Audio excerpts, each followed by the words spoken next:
Hello, नमस्कार। मैं आशीष कुमार यादव आप सभी का दिल से स्वागत करता हूं। कैसे हो मेरे आईबीएस के योद्धाओं? ईश्वर से प्रार्थना करता हूं कि आप बहुत जल्दी स्वस्थ और ठीक होंगे और जैसी आप अपनी लाइफ की अभिलाषा रखते हैं, जैसी आप उम्मीद करते हैं, जैसा आप भविष्य की कल्पना में अपने आप को देखते हैं, यकीनन आप बहुत जल्दी वैसे होंगे।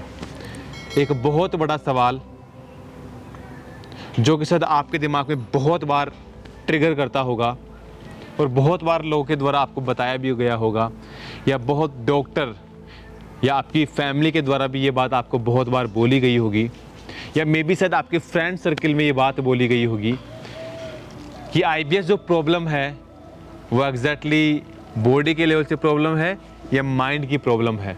ये बहुत बड़ा सवाल है और बारी बारी से हमने इसको बहुत बार सुना है।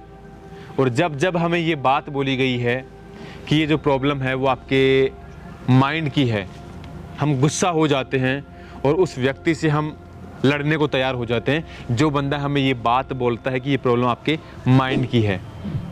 क्योंकि आपके पेट में दर्द है वो आप ही को पता है, मेरे को नहीं पता, लेकिन जो दर्द मेरे को हो रहा है वो मुझे पता है। और जब दोनों को दर्द है तो हमें इस बात का एहसास है कि दर्द वास्तव में आपको भी है, मेरे को भी है, ये कोई माइंड की प्रॉब्लम नहीं है। तो हम इसको रिलेट करते हैं ऐसे, जिसकी कोहनी पे चोट लगी है और जिसको जिस कोहनी के चोट का दर्द का एहसास है वह बंदा एग्जैक्टली दूसरे बंदे की कोहनी के चोट का एहसास कर सकता है। लाइक भी सिमिलरिटीज़ हैं। मेरे को आईबीएस हुआ था तो मुझे इस बात का एहसास है कि आप किस दौर में हैं, किस फेज़ में हैं। लेकिन जिस बंदे ने कभी आईबीएस को समझा नहीं, या कभी उस सिम्टम से वह गुजरा नहीं, या कभी किसी को ऐसी प्रॉब्लम हुई नहीं, तो वो बंदा एग्जैक्टली इस बात को मानेगा कि आपकी ये प्रॉब्लम जो है माइंड के लेवल की है। क्योंकि उसको सिर्फ दिखने में आप शारीरिक रूप से स्वस्थ दिखेंगे, लेकिन मेंटली उसको ऐसा लगेगा कि आप कहीं ना कहीं प्रॉब्लम में फंसे हुए हैं। तो ये बहुत बड़ा सवाल है और बहुत बार रिपीट होता है। तो इसका पूरा मैं निचोड़ आपको समझाता हूँ कि एग्जैक्टली प्रॉब्लम कहाँ पे है और क्या है और इसका सॉल्यूशन क्या है। देखो, इस दुनिया में ऐसी कोई चीज़ नहीं जो हमें माइंड में अपने आप आए। मतलब समझिए, अभी आप ये वीडियो देख रहे हैं तो आपको ये फील नहीं हो रहा कि आपका पैर का जो मतलब आपका जो पैर है वो सुन्न हो रहा है या दर्द हो रहा है, उसमें आपको होगा ही नहीं ये फील। वो क्यों नहीं होगा? क्योंकि आपके पैर में दर्द है ही नहीं, है नहीं तो दर्द भी नहीं। तो जब दर्द हुआ पैर में, अगर पैर सो जाता है तो फिर हमें रियलाइज होगा कि यार कहीं ना कहीं हमें दर्द हो रहा है। तो वो एक इंडिकेशन आपके माइंड तक पहुंचता है कि भाई आपकी बॉडी को कहीं ना कहीं पेन है।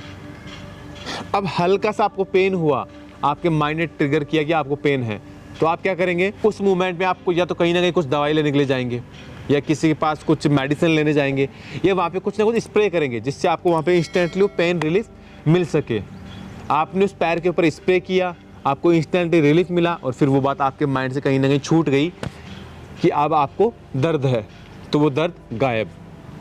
ऐसा ही होता है अगर आपके पैर पे कहीं पे चोट लगती है, लाइक भी अगर आपका अंगूठा कहीं से डैमेज होता है जहाँ पे कुछ ब्लीडिंग होती है, तो हम उसमें सिर्फ दवाई लगाएंगे, 1 दिन 2 दिन, हम 3 दिन इसमें पट्टी कर लेंगे, लेकिन हम इसके ऊपर फोकस नहीं रखेंगे। हाँ, बस हमें इतना मालूम है कि पैर में लगी है तो वो दर्द हमें हो रहा है, लेकिन हम उसको कभी इतना उसके ऊपर ध्यान नहीं लगाते, हम कभी उसके ऊपर इतना फोकस नहीं करते कि हमें दर्द कितना हो रहा है। हम सिर्फ माइंड में ये चीज़ सोचते हैं कि ठीक है, चोट लगी है, ठीक हो जाएगा। हम सिर्फ इस बात को इतना समझ करके छोड़ देते हैं, तो वो चीज़ अपने आप धीरे धीरे ठीक होती रहती है।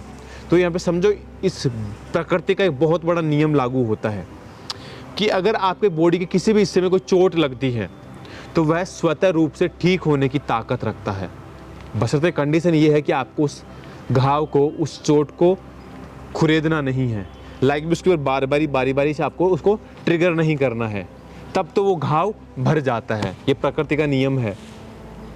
और यही नियम अगर आप किसी जानवर पे लागू करें तो उसमें भी सेम चीज़ लागू होती है। कभी अगर आपने किसी जानवर की चोट को देखा हो ध्यान से, तो चोट में आपको एक चीज़ कॉमन मिलेगी भाई, अगर वो चोट उस जगह पे लगी हुई है जहाँ पे कहीं पे वो जानवर उसको बारी बारी से उसको वो खरोच रहा है। तो बात नोटिस करना वह है, जो घाव होता है वो भरता नहीं है, लाइक उसमें टाइम जो ड्यूरेशन है वो बहुत ज़्यादा हो जाती है। और अगर वही घाव कुछ ऐसी जगह है जहाँ पे वो जो जानवर है उसका पैर या मुंह है उस घाव तक पहुँच नहीं पाता, तो वो घाव बहुत जल्दी भर जाता है। ये वाली बात आपने कहीं ना कहीं नोटिस करी होगी। तो जिस चीज़ को आप जितनी बार खुरेदेंगे वह चीज़ उतनी ही बढ़ती हुई जाएगी। तो हम क्या करते हैं, समझो भाई, जब हमें बॉडी में कुछ प्रॉब्लम होना शुरू होती है, लाइक भी हमारे इंटरनली स्टोमा में, तो हमें ये एहसास होता है कि दर्द हो रहा है। तो उस मोमेंट में हम जाकर क्या करते हैं, कहीं से कुछ पेन रिलीफ ले आते हैं। हम जब बचपन में तब हम यही तो करते थे भाई, कहीं पे कुछ दर्द हुआ हम डॉक्टर के पास गए या किसी वैद्य के पास गए, वहाँ से हमने कुछ दवाई ली, वो कुछ टाइम के लिए वो ट्रीटमेंट हमें स्ट्रिक्टली हमें रिलीफ दे पाया, लेकिन फिर हम उस दर्द को भूल जाते हैं और वो चीज़ कहीं ना कहीं रिसाइकल मोड में अपने आप ठीक हो जाती है। इसको समझने के लिए आपको सबकॉन्शियस माइंड की पावर को समझना पड़ेगा, क्योंकि जो दिन में हम सपने देखते हैं वह अधिकतर टाइम आप नोटिस करना आपको रात में सपने आएंगे। दिन में अगर आपने किसी से बहुत बुरी तरीके से लड़ाई की है या किसी से बहस करी है, तो इस बात की मैक्सिमम पॉसिबिलिटी है कि वह सपना आपको रात में भी आएगा। अगर आप किसी लड़की को देखते हैं या किसी लड़के को देखते हैं जिसको देख करके आप अट्रैक्ट होते हैं, लाइक भी किसी शादी में जा रहे हैं, किसी पार्टी में आप गए हो, वहाँ पे किसी आपने किसी लड़की को देखा हो जिस पे आपका दिल आ गया, तो वही लड़की या वही लड़का अगर आपसे किसी भी तरीके से बात नहीं कर पाया, तो कहीं ना कहीं फिर आपको अफसोस होना शुरू होगा कि यार काश मैं उसको नंबर दे पाता, काश मुझसे बात कर पाता। और फिर वही आपका जो उस मोमेंट का जो टाइम था, वही मोमेंट आपको रात में भी बार बार रिपीट करेगा। ये बात अगर आपने कभी ध्यान से समझी हो तो इस बात को एक एग्जांपल से और समझिए। अगर आपने दिन में कोई मूवी देखी है, मतलब पूरे दिन आपने मूवी देखी है, तो इस बात को आप नोटिस कर पाए होंगे कि रात में भी उसी चीज़ से रिलेटेड हमें सपने आते रहते हैं। तो वो चीज़ क्यों होती है? क्योंकि जब हम जगे हुए रहते हैं तो उस मोमेंट में हमारा कॉन्शियस माइंड वर्क कर रहा होता है, कॉन्शियस माइंड वर्क कर रहा होता है। समझो जैसे अभी मैं इतनी देर से हाथ जो मेरे हिल रहे थे, वो सब कुछ अपने आप हिल रहा था कि मैं जानबूझ के हिला रहा था, वो सब चीज़ें अपने आप हिल रही थी, लेकिन अभी मैं ये चीज़ जानबूझ के कर रहा हूँ, लाइक भी ये कॉन्शियस माइंड के लेवल पे कर रहा हूँ। देखो, इस बात को समझने के लिए कि एग्जैक्टली हमारी प्रॉब्लम कैसे क्रिएट होती है, कैसे हम अपने आप को ज़्यादा डीप में लेकर के जाते हैं और कैसे हम अपने आप को माइंड को एक नेगेटिव डायरेक्शन में लेकर के जा करके हम हमारी प्रॉब्लम को कैसे बढ़ा देते हैं, इस बात को समझने के लिए ये बात समझना पड़ेगा आपको। इतनी देर से मैं हाथ हिला रहा था, वो अपने आप हिल रहे थे, लेकिन इस मोमेंट में मैं अभी जानबूझ के हिला रहा हूँ, तो मतलब ये मेरा कॉन्शियस माइंड वर्क कर रहा है। जो मैं शब्द बोलता रहता हूँ वो मैं जानबूझ के नहीं बोल रहा, वो अपने आप बोल रहे हैं बेस्ड अपॉन माई एक्सपीरियंस। जो मैंने माइंड में इन्फॉर्मेशन डाली, तो जो इन्फॉर्मेशन डाली उसी के अकॉर्डिंग मेरा माइंड रिएक्ट कर रहा है। This is art, this is thought of subconscious mind. ये आपके सारा का सारा काम सबकॉन्शियस माइंड का है। और एग्जांपल समझाने का प्रयास करता हूँ। किसी छोटे बच्चे को आपने कभी नोटिस किया होगा, वह गर्म दूध के पास चला जाता है, या वह किसी डोरी जो कोई लाइट वाला इलेक्ट्रॉनिक जो बोर्ड होता है उसमें वह अंगुली दे देता है, ये लाइक वो कुछ ऐसी गलतियां करता है जिसका उससे पहले से कोई नॉलेज नहीं होता है। तो वो जो इन्फॉर्मेशन था उसके माइंड में फीड नहीं था, तो वो गलतियां करेगा वहाँ पे शुरू में। लेकिन अगर वही इन्फॉर्मेशन आप उसके मैनुअली रूप में डालें कि बेटा आपको गर्म दूध के पास नहीं जाना, आप जल जाएंगे, बेटा इस बोर्ड में आपको अंगुली नहीं देने, नहीं तो आपको झटका लग सकता है, तो वो जो इन्फॉर्मेशन जो आपने डाली उसके माइंड में फिट हो गई, तो अगली बार वो जो कुछ गलतियाँ करेगा वो करने से पहले रुक जाएगा, तो वो उसके माइंड में नॉलेज फीड हो गया। तो उस अकॉर्डिंग उसका कॉन्शियस माइंड डिसीजन लेगा, तर्क वितर्क करेगा कि नहीं, दूध के पास नहीं जाना, वहाँ पे जाएंगे तो आप जल जाएंगे। समझो, ये बहुत बड़ी चीज़ है। अब ऐसे ही हम जो दिन में सपने देखते हैं या लाइक दिन में जो एक्टिविटीज़ करते हैं, वो हमारे सपने रात में अपने आप आते हैं और पूरी रात हमें नींद नहीं आती है। तो हमने क्या किया, कुछ ऐसा बार बार सोचा जो हमने हमारे कॉन्शियस माइंड के लेवल पे उस बात को सबकॉन्शियस माइंड में उतार लिया। होता है एग्जैक्टली ऐसा ही होता है। हम पानी सिर्फ पीते हैं लेकिन यूरिन अपने आप बनता है। हम खाना खाते हैं लेकिन खाना पचता अपने आप है। हम ब्लड पीते नहीं है या लेते नहीं है, वह बॉडी अपने आप जनरेट कर रही है। हमारे पूरे बॉडी में ब्लड अपने आप सर्कुलेट हो रहा है, हम कर नहीं रहे। तो ये सब चीज़ें क्या हैं, अपने आप हो रही है। अगर ये चीज़ें जो अपने आप हो रही है, तो कहीं ना कहीं जो चीज़ आप करते हैं उसी के अकॉर्डिंग वो चीज़ आपको रिएक्ट करती है।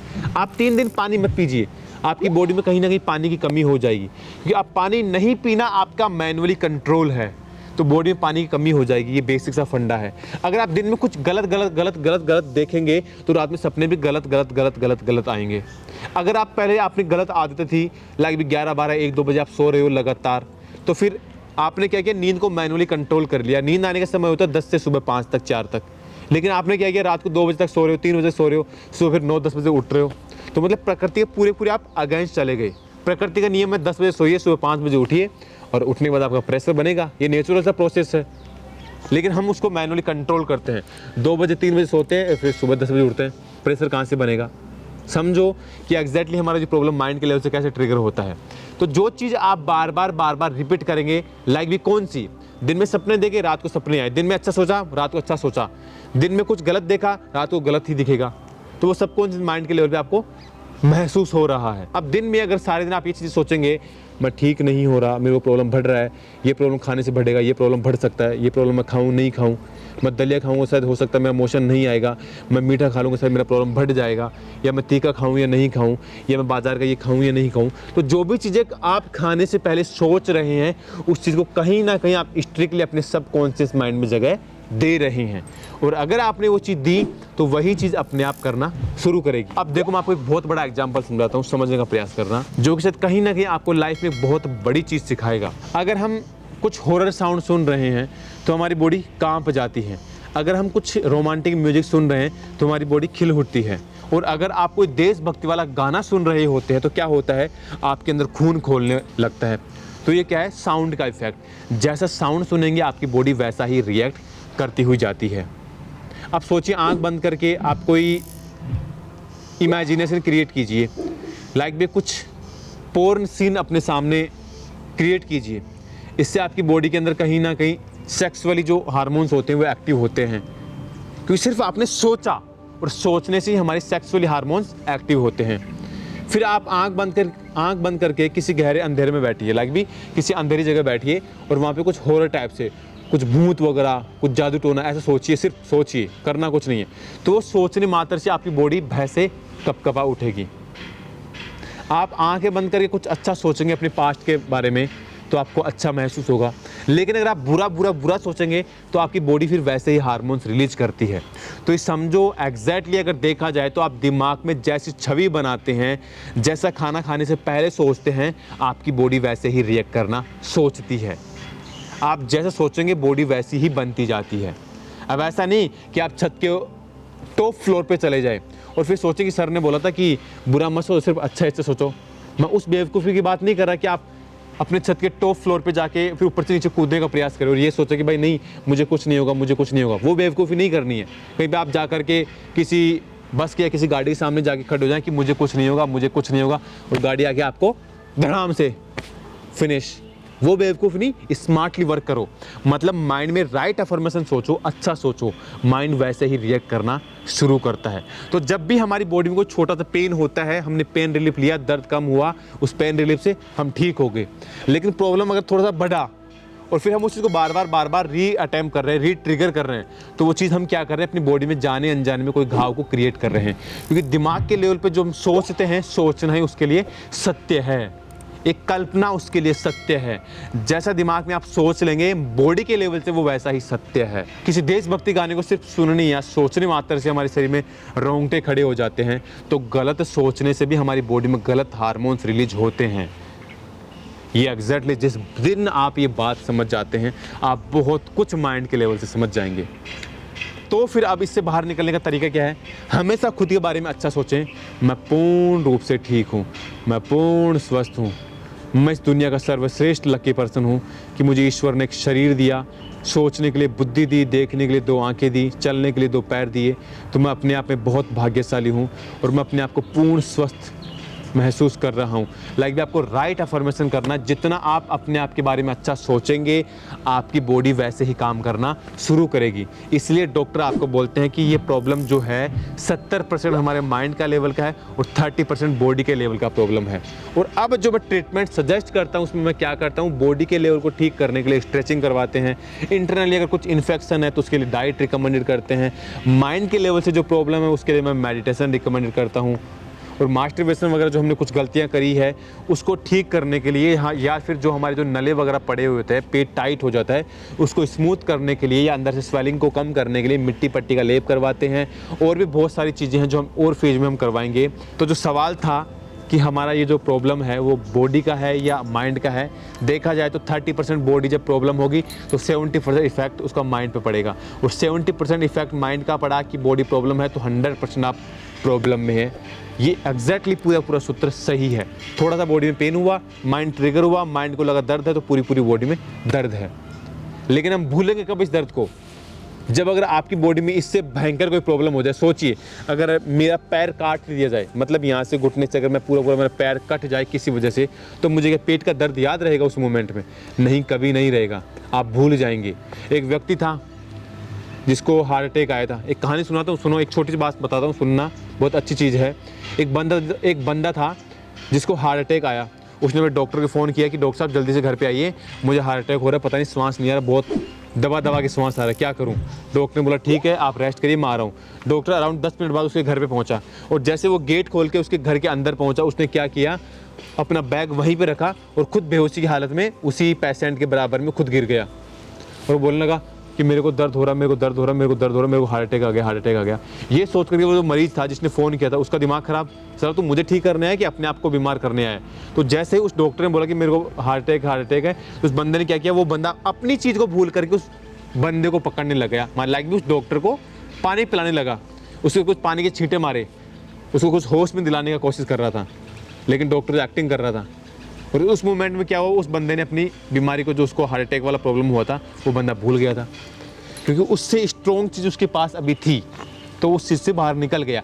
मतलब अभी जो आपके पास प्रॉब्लम है, जो साथ में प्रॉब्लम है, इससे कोई स्ट्रॉन्ग पॉसिबिलिटी क्रिएट करो लाइफ में, और फिर आप जब वहाँ पे काम करेंगे तो ये चीज़ आप धीरे धीरे भूलते जाएंगे। मेडिटेशन करो, माइंड शांत होगा, स्ट्रेचिंग करो, बॉडी रिलैक्स होगा, डाइट कंट्रोल करो, इंटरनली फंक्शन जो है वो रिलीज होंगे, लाइक वो ठीक होंगे। तो ये सब चीज़ें करोगे तो आपको रिजल्ट यकीनन मिलेगा। फाइनली फिर भी अगर आपको कोई सवाल रहता है तो आप हमें कमेंट बॉक्स में ज़रूर पूछ सकते हैं। फाइनली आपका बहुत बहुत धन्यवाद। मैं ईश्वर से प्रार्थना करता हूँ कि आप बहुत जल्दी स्वस्थ और ठीक होंगे। Thank you so much.